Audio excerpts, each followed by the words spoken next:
Praise load హల్లెలూయా. దేవుని నామానికి స్తోత్రాలు. మీ అందరికీ నా వందనాలు తెలియజేస్తున్నాను. ఈ దినం కొరకు దేవుడు సిద్ధపరిచినటువంటి మాటలు. ప్రియ సహోదరి సహోదరుడా, మరి ఒకానొక రాజ్యంలో రాజు ఈ రీతిగా ప్రకటించాడు, ఒక పరుగు పందెం పోటీ నేను పెడుతున్నాను, ఇందులో ప్రథమ స్థానాన్ని గెలిచినటువంటి వారికి నా యొక్క అర్ధరాజ్యాన్ని నేను రాసి ఇస్తాను. ఈ రీతిగా ప్రకటించినప్పుడు ఆ రోజు రానే వచ్చింది. పోటీదారులు పాల్గొనడానికి వారు సిద్ధముగా ఉన్నటువంటి వారిగా ఉన్నారు. అయితే అక్కడ పోటీ ప్రారంభించేటువంటి ఆ యొక్క వ్యక్తి మరి పోటీలకి సిద్ధంగా ఉన్నారా అని వారిని అడిగి, మరి వారు ఆ యొక్క స్టార్టింగ్ లైన్లో నిలబెట్టి వారిని మరి ఆ యొక్క పోటీ నడిపించేటువంటి వ్యక్తి వారు రెడీ స్టార్ట్ అన్నట్లుగా అయితే కనుక వారికి సిగ్నల్ ఇవ్వడం జరిగింది. పరుగు పందెం ఆరంభించడానికి సిగ్నల్ ఇవ్వడం జరిగింది. వెంటనే అందరూ కూడాను మరి ఒకరికంటే ఒకరు ప్రథమ స్థానంలో వెళ్ళాలి, ఆ యొక్క అర్ధరాజ్యాన్ని రాజిచ్చేటువంటి బహుమానాన్ని పొందుకోవాలని పోటీలు పడుతూ పరిగెడుతున్నటువంటి తరుణంలో ఒక వ్యక్తి మాత్రము రాజు యొద్ద నిలిచిపోయినటువంటి వాడిగా ఉన్నాడు. అయితే ఆ రాజు అడుగుతున్నాడు, మరి ఈ యొక్క పోటీలో పాల్గొనాలనే కదా నీవు వచ్చింది, మరి ఆ యొక్క పోటీలో పాల్గొని ప్రథమ స్థానము పొందితేనే కదా నా యొక్క అర్ధరాజ్యాన్ని ఇచ్చేది. నువ్వు పోటీలో పాల్గొనడానికి వచ్చి కూడాను నువ్వెందుకు మౌనంగా నా పక్కనే నిలుచుండిపోయావు, ఆ యొక్క పోటీదారులతోటి పరిగెత్తకుండా అని అడిగినటువంటి ప్రశ్నకి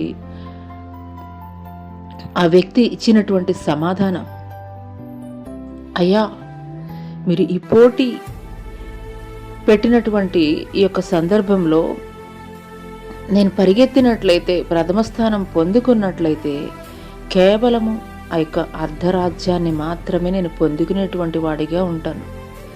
కానీ మీరంటే నాకు ఎంతగానో అభిమానం. మీ దగ్గర నేను సేవ చేసుకోవాలి, మీ దగ్గర నేను ఉండాలి అన్నటువంటి ఆశతోటి నేను వచ్చానయ్యా అని ఆ వ్యక్తి అయితే సమాధానం ఇవ్వడం జరిగింది. హల్లెలూయా. మరి ఈ మాటల ద్వారా పరిశుద్ధాత్మ దేవుడు ఒక ఆత్మీయమైనటువంటి సందేశాన్ని అయితే మరి మనకి తెలియజేస్తున్నాడు. పరిశుద్ధ గ్రంథంలో మనం చూస్తాం, అనేక సార్లు దేవుని సన్నిధిలో లోక సంబంధమైనటువంటి అనేక విషయాల నిమిత్తం మనం ప్రార్థన చేస్తూ ఉంటాము, కానీ జవాబు పొందుకోలేనటువంటి వారముగా ఉంటాము.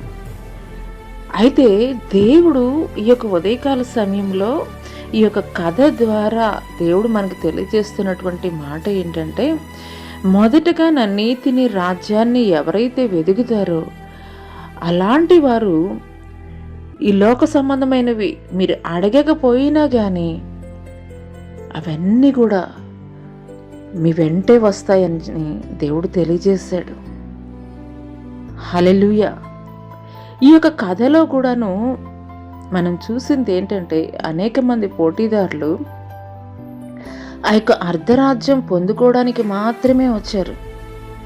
కానీ తెలివైనటువంటి ఒక వ్యక్తి చేసినటువంటి పని ఏంటంటే, రాజు యొక్క దాసుడిగా, రాజు యొద్ద పరిచర్య చేసేటువంటి వ్యక్తిగా ఉన్నప్పుడు రాజు తాను ప్రేమిస్తున్నటువంటి విధానాన్ని చూసి రాజుకు కలిగినవన్నీ కూడాను, రాజు కలిగినటువంటి వాటన్నిటిలో కూడాను ఖచ్చితంగా భాగస్వామ్యం అతను పొందుకునేవాడిగా ఉండడా?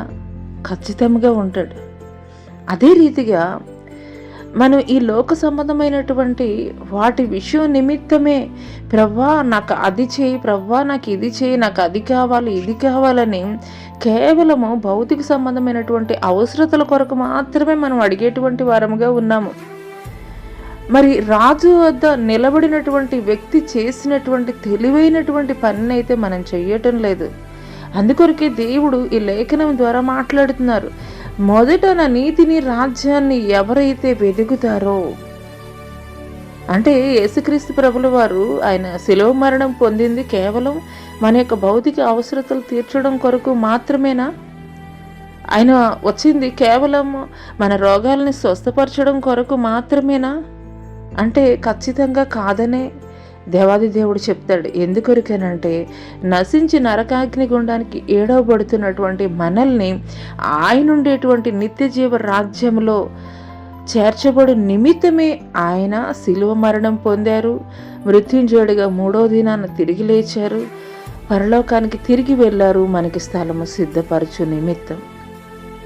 ఈ మాటలు దేవుడు నా కొరకే మాట్లాడుతున్నారని నీవు విశ్వసించగలిగినట్లయితే, ఇంతవరకు కేవలం నీ జీవితంలో భౌతిక సంబంధమైనటువంటి అవసరతల కొరకు మాత్రమే దేవుడిని అడుగుతున్నట్లయితే, రాజు యొద్ద నిలబడినటువంటి వ్యక్తి చేసినటువంటి తెలివైన కార్యం నీవు కూడా చేయి. మొదటగా ఆయన నీతిని, రాజ్యాన్ని నువ్వు వెతికినట్లయితే నీవు అడగకుండానే దేవుడు సమస్తము కూడా నీకు దయచేసేటువంటి వాడిగా ఉంటాడు. నమ్మిక మాత్రము ఉంచు, దేవుని యొక్క కృపను నీవు పొందుకుంటావు. అటి కృప దేవుడు నీకు దయచేయునుగాక. ఆమేన్.